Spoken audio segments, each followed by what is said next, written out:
प्रिय विद्यार्थियों, आज मैं आपको बताने जा रही हूँ स्वामी दयानंद सरस्वती और आर्य समाज का समाज सुधार में क्या योगदान रहा उसके बारे में।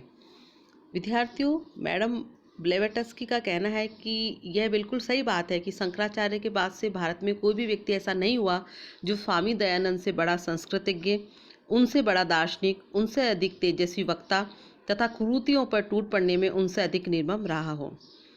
प्राचीन हिंदू धर्म में नवजीवन का संचार करने तथा हिंदू जगत की सामाजिक दशा में सुधार करने के लिए 19वीं सदी में जिन विभिन्न आंदोलनों का सूत्रपात हुआ, उनमें आर्य समाज का सबसे अधिक महत्व है। जो कार्य विद्यार्थियों राजा राममोहन राय ने बंगाल में किया, वही उत्तरी भारत में स्वामी दयानंद ने किया। ब्रह्म समाज की तरह आर्य समाज की प्रेरणा पश्चिमी विचारधारा से नहीं आई, इसकी सूत्रधार वैदिक परंपरा थी। स्वामी दयानंद ने हिंदुओं का ध्यान हिंदुत्व की बुनियादी शक्ति की ओर आकृष्ट किया। उन्होंने वैदिक संस्कृति के पुनरुद्धार की दृढ़ संकल्प कर उनके अनेक प्रयास किए। उनका जन्म जो है 1824 में गुजरात काठियावाड़ के टंकारा नामक एक छोटे से नगर में एक रूढ़िवादी ब्राह्मण के घर में हुआ था।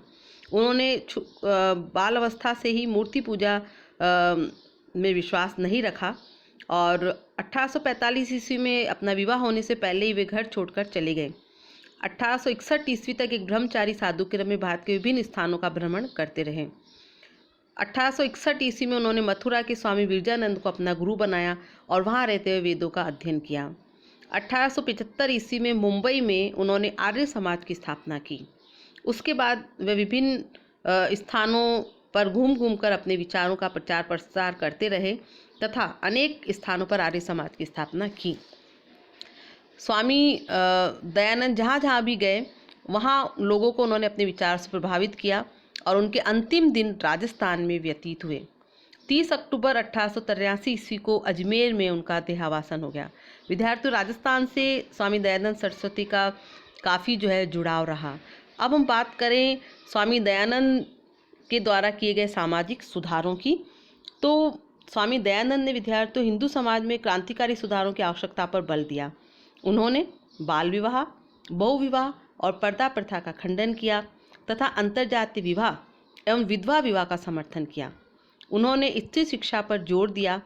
उन्होंने जन्म या वंश की परंपरा पर आधारित वर्ण व्यवस्था को स्वीकार नहीं किया। उन्होंने जन्म के स्थान पर कर्म व चरित्र को वर्ण का आधार बताया। उन्होंने ब्राह्मणों के धर्मशास्त्रों पर एकाधिकार को नहीं माना और वेद तथा धर्म ग्रंथ पढ़ने का अधिकार सबको दिया। वे हर प्रकार की छुआछूत व अस्पृश्यता के भी विरोधी थे। उन्होंने कर्म और व्यवसाय के आधार पर जाति को मान्यता दी। उन्होंने सती प्रथा की क्रूरता तथा घोर पाप की संज्ञा प्रदान की और इस कुप्रथा को समाप्त कराने हेतु अथक प्रयास किए। उन्होंने भारतीयों को अध्ययन तथा यात्रा के लिए विदेशों की यात्रा करने की प्रेरणा भी दी। सारांश में हम ये कह सकते हैं कि उन्होंने सारे देश में भ्रमण कर मानवता की समानता का प्रचार किया और सामाजिक कुरीतियों के खिलाफ एक वातावरण उन्होंने निर्मित किया।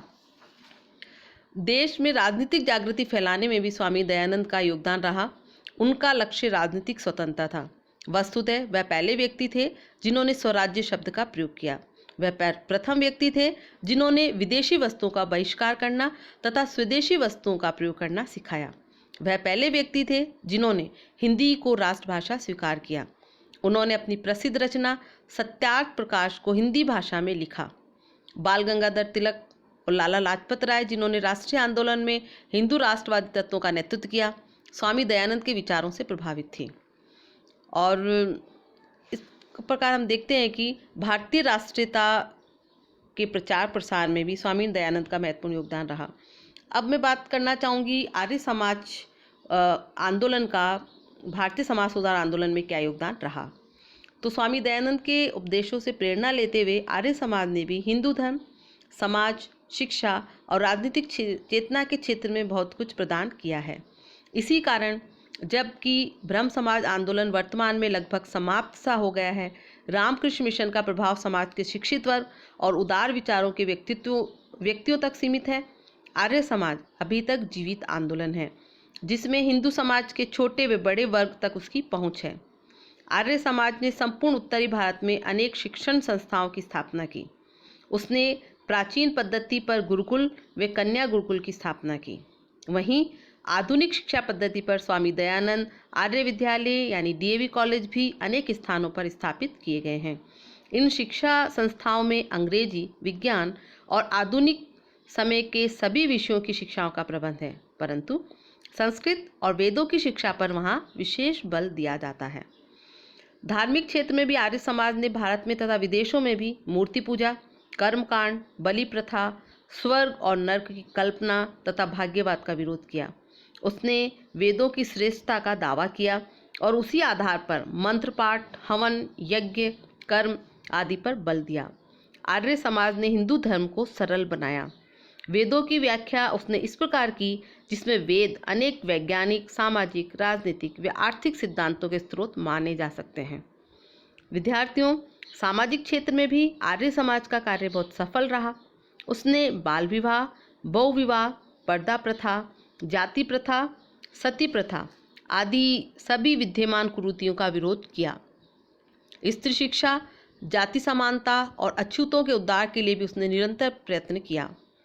शुद्धि आंदोलन को भी उन्होंने प्रारंभ किया ताकि जो भी व्यक्ति ईसाई या इस्लाम धर्म को छोड़कर हिंदू धर्म को अपनाना चाहे, आर्य समाज ने उसकी शुद्धि करके हिंदू धर्म में शामिल करना प्रारंभ कर दिया और उसने बड़ी संख्या में ऐसे लोगों को हिंदू बनाया। तो इस प्रकार हम देखते हैं कि स्वामी दयानंद ने राष्ट्रीय पुनरुत्थान और एकता के लिए आवाज़ उठाई और साथ ही उन्होंने जो है धर्म सुधार के साथ साथ समाज सुधार के लिए भी काफ़ी कार्य किया।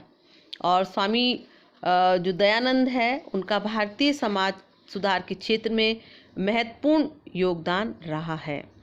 और जो भी स्वामी दयानंद के बारे में कहा जाता है कि स्वामी दयानंद एक क्रांति दृष्टा थे, वे समन्वयवादी सुधारक नहीं थे, लेकिन ये ध्यान रखना चाहिए कि पुनरुत्थान काल के अन्य सभी नेताओं ने समन्वय का सहारा लिया। और इस प्रकार हम देखते हैं कि समाज सुधार के क्षेत्र में स्वामी दयानंद का महत्वपूर्ण योगदान रहा है। धन्यवाद।